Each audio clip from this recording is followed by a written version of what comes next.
Baik, kita saat ini sedang dalam seri Pekabaran Tiga Malaikat, dan ini adalah pemberitahuan tentang penghakiman bagian yang kedua. Dan untuk pekabaran malaikat yang kedua ini, kita akan membahas Wahyu pasal 14 ayat yang ke-8, ya. Wahyu 14 ayat yang ke-8. Mari kita baca ayatnya di dalam Wahyu 14 ayat 8. Dan seorang malaikat lain, malaikat kedua, menyusul dia dan berkata, sudah rubuh Babel, kota besar itu, yang telah memabukkan segala bangsa dengan anggur hawa nafsu cabulnya. Saudara yang saya kasih dalam Yesus, kita lihat dari surat Petrus, ya, yang ditulis dari Roma, di mana di zaman para rasul Roma itu disebut Babylon, ya. 1 Petrus 5 ayat 13, firman Tuhan berkata, salam kepada kamu sekalian dari kawanmu yang terpilih yang di Babylon, dan juga dari Markus anakku. Jadi para rasul mereka mengidentifikasikan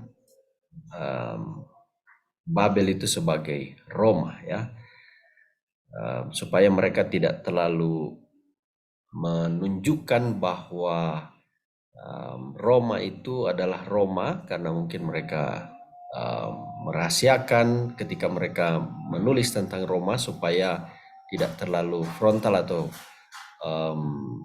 ketahuan ketika mereka menginjil atau menyampaikan surat kepada jemaat-jemaat. Jadi Babylon itu adalah Roma, ya. Nah, Wahyu pasal 13 yang kita sudah pelajari sebelumnya, bagaimana binatang pertama atau Roma kepausan itu adalah perubahan bentuk dari sinaga, ya, atau Roma pagan, Roma kekafiran. Dan kalau Roma kekafiran itu disebut Babylon atau Babel oleh Petrus, maka sudah barang tentu penerus dari Roma kekafiran itu atau Roma kepausan itu juga adalah sama, ya. Jadi kita lihat di sini disebutkan Babel kota besar. Berarti selain Babel itu sendiri, ya, ada tambahannya, ya, karena dibilang kota besar, ya, plus yang lain-lain, berarti, ya, tentu yang ada keberpihakan kepada kota Babel ini, ya, kota besar. Kita pelajari kota Babel ini kota yang sangat besar, sangat luas, dan tentu ada keterkaitan dengan kota-kota di sekitarnya. Dia juga penguasa dunia pada waktu itu. Dia menaklukkan begitu banyak kerajaan, sehingga dialah penguasa dunia pertama yang berkuasa atas seluruh dunia, ya. Itulah disebut Babel, kota besar. Nah, kemudian kalau kita lihat hubungan Roma kepausan, di mana ini sudah lama murtad, ya, sudah lama dia jatuh, di mana ketika pekabaran tiga malaikat ini disampaikan, dia sudah lama jatuh, sudah lama murtad. Dia berkompromi, mencampur adukan ajaran gereja dengan ajaran kekafiran, meneruskan kekafiran dari kerajaan Roma kafir, ya. Dan kalau kita perhatikan praktek-praktek dari kepausan ini, mereka benar-benar mengadopsi dari cara-cara kekafiran atau penyembahan berhala. Bahkan merekalah yang telah mengadopsi penyembahan kepada matahari menjadi hari peribadatan, hari Minggu. Itu mereka meneruskan dari kerajaan Roma, kekafiran, ya. Sehingga kejatuhan Roma kepausan ini bukan berita baru lagi, ya. Bukan berita yang baru. Nah, pada waktu malaikat yang kedua ini baru menyerukan di tahun 1844, ya, di mana sudah rubuh Babel, kota besar itu. Berarti sebelum waktu itu Babel, kota besar, belum dianggap rubuh, ya. Karena masih ada sebagian anggota dari Babel, kota besar itu, yang begitu banyak jumlahnya, yang tadinya belum dianggap jatuh oleh Tuhan, tapi baru sekarang dianggap apa? Jatuh, ya. Kalau kepausan, ya, Roma Katolik itu sudah lama, ribuan tahun mereka sudah jatuh. Nah, sekarang ada pekabaran baru, sudah rubuh Babel, kota besar. Jadi baru dianggap jatuh saat itu.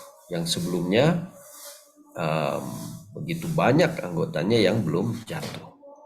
Nah, siapa yang termasuk dalam kota besar dari Babel, kota besar ini, ya? Kita lihat setelah pekabaran malaikat yang pertama diserukan, mereka baru dianggap sudah rubuh Babel, kota besar itu. Jadi jelas bahwa mereka adalah yang menolak pekabaran malaikat yang pertama. Setelah pekabaran malaikat pertama, kemudian disampaikanlah bahwa kota besar itu sudah rubuh. Karena itu dia baru dikatakan sudah rubuh setelah pekabaran malaikat yang pertama diserukan dan ditolak. Nah, apa pekabaran yang mereka tolak? Pekabaran malaikat pertama tentu isinya adalah takutlah kepada Allah dan muliakanlah Dia. Ya. Karena telah tiba saat penghakiman. Sembahlah Dia yang telah menjadikan langit dan bumi dan laut dan semua mata air. Jadi inilah pekabaran pertama untuk memuliakan Allah, ya. Takut, hormat kepada Allah. Karena ini sudah saat penghakimannya. Akhir zaman itu adalah saat penghakiman sebelum Tuhan datang. Ini pekabaran malaikat pertama, ya. Nah, bagaimana kita untuk takut, sembah kepada Tuhan yang menjadi hakim? Dikatakan tandanya adalah apa yang kita harus lakukan, sembah Dia yang menjadikan langit dan bumi.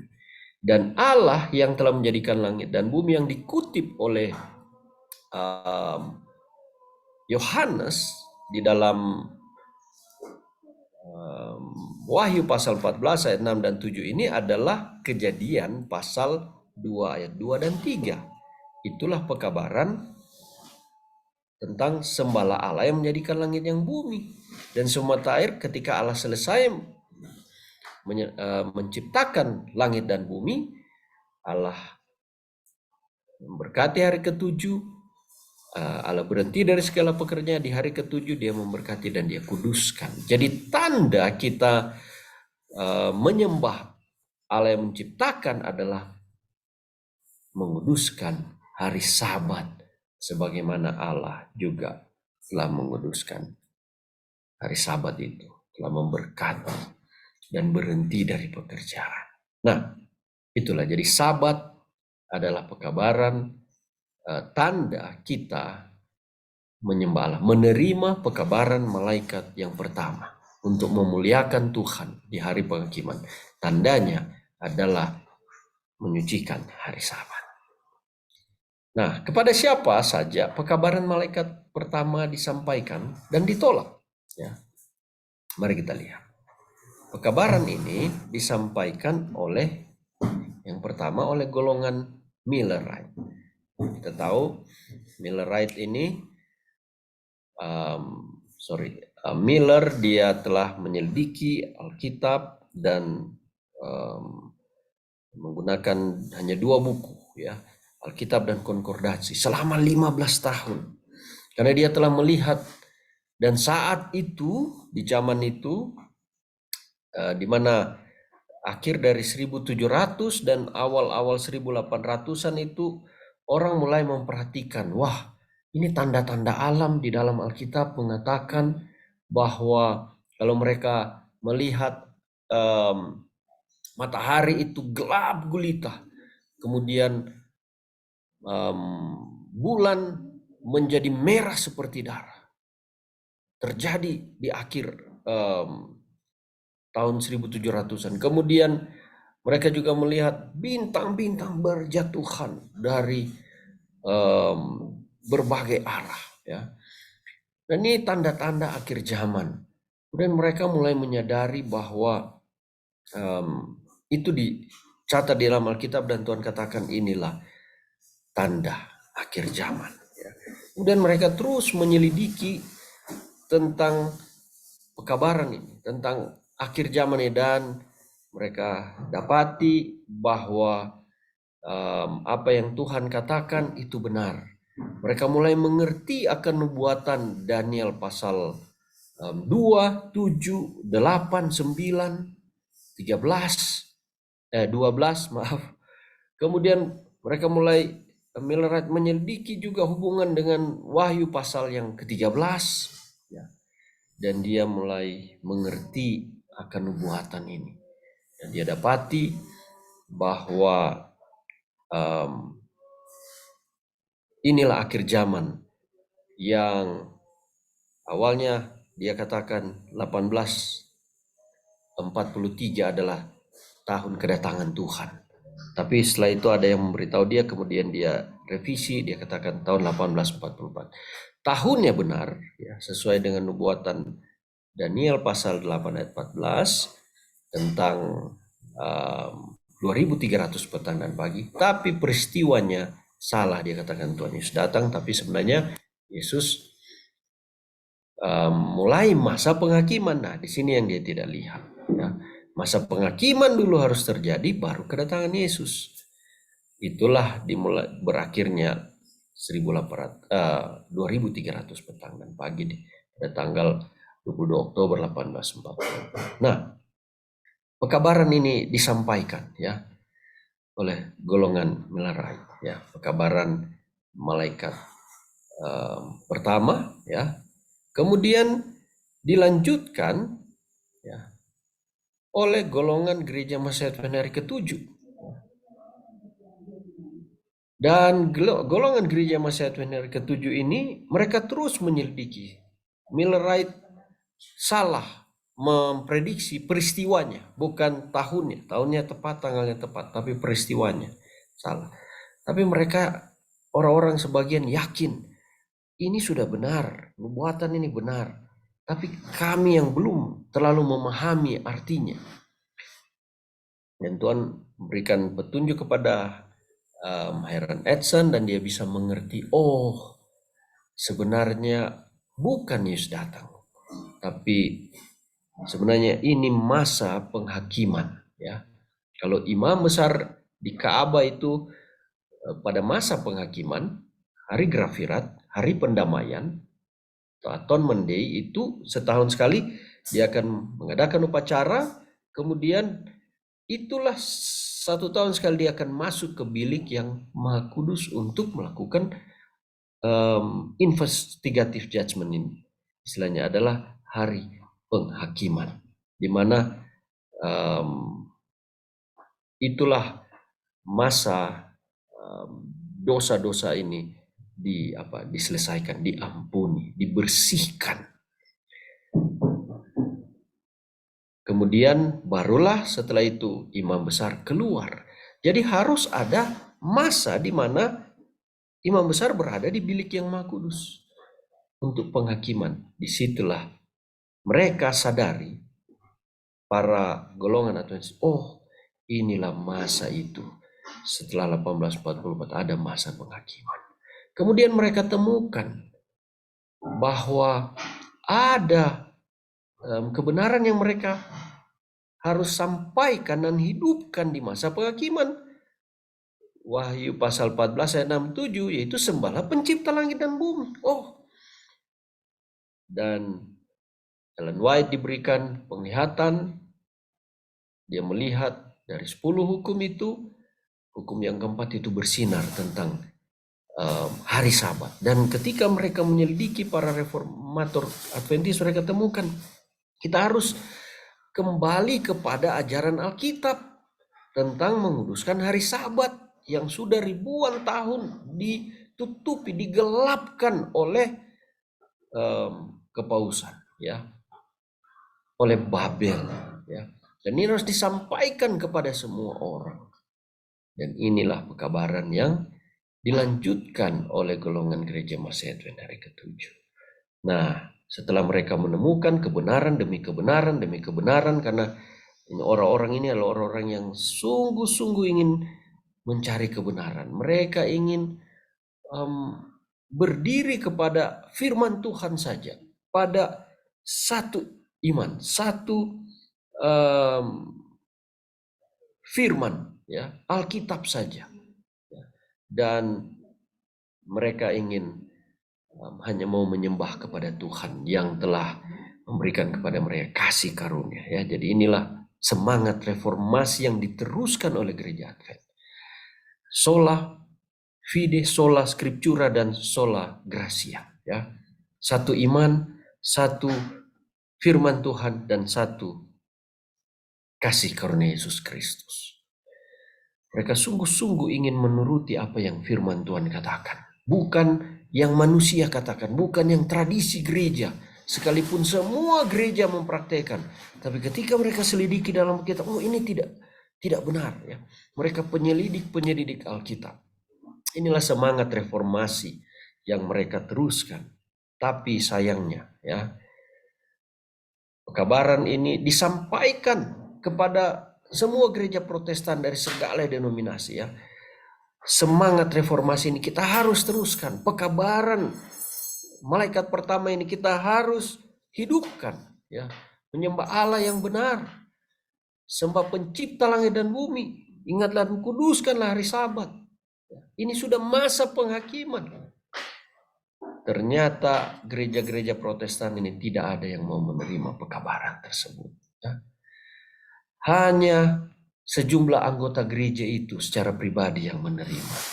Dan mereka kemudian keluar, meninggalkan gereja mereka dan bergabung dengan kumpulan gereja Masih Advent hari ke-7. Di mana kumpulan ini dimulai sejak masa kekecewaan, mereka belum ada nama gereja, mereka berkumpul terus menyelidiki kebenaran, mereka berpisah dari ajaran Miller karena Miller tidak mau menerima pekabaran malaikat pertama itu untuk menyucikan hari Sabat, ya.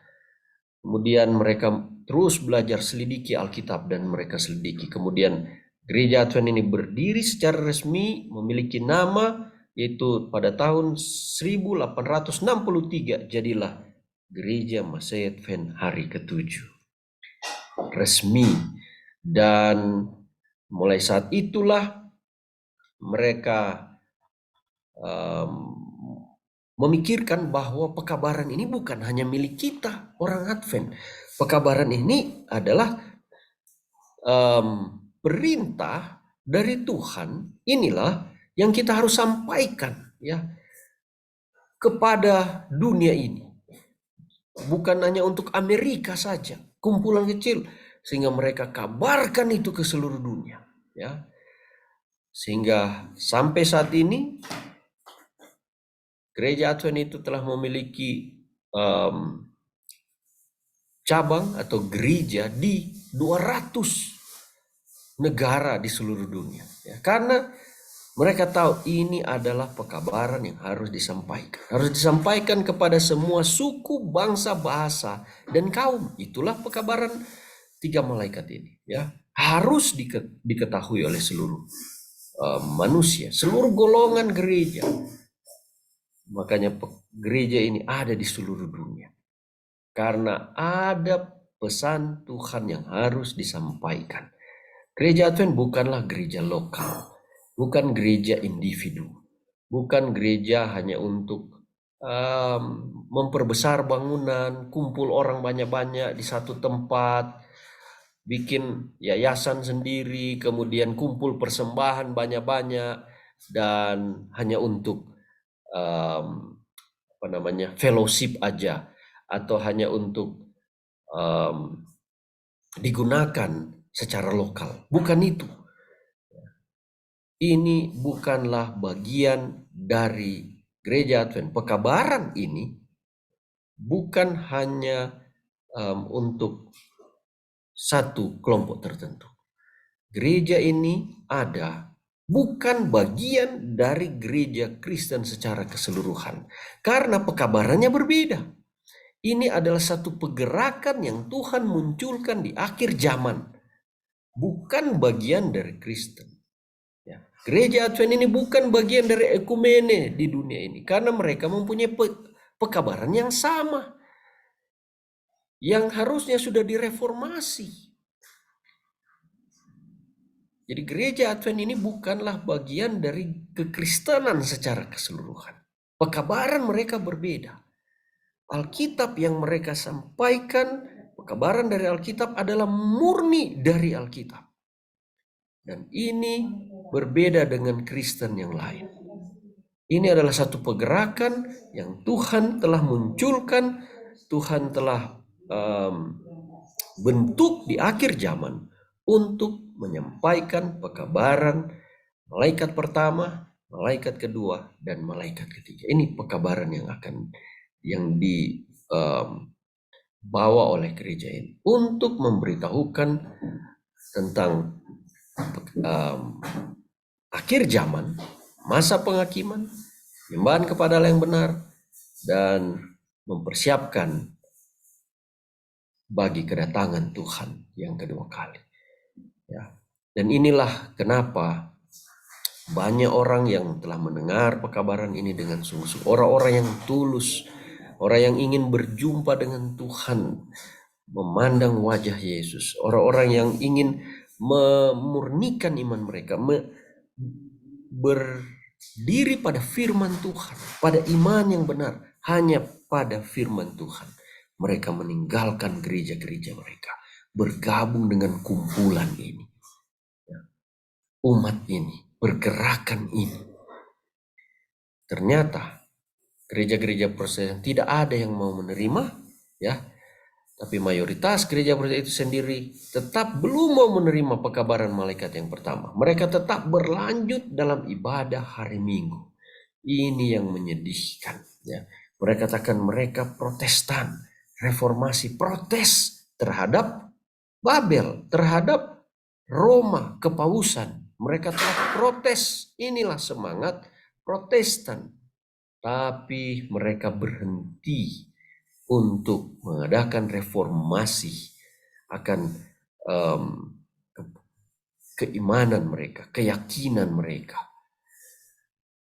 Padahal harusnya kebenaran itu bersifat progressive revelation. Ya. Mereka terus menyelidiki Alkitab. Pekabaran ini ada di dalam Alkitab, bukan di luar Alkitab. Tapi mereka menutup hati nurani, menutup mata atas kebenaran ini, saudara-saudara.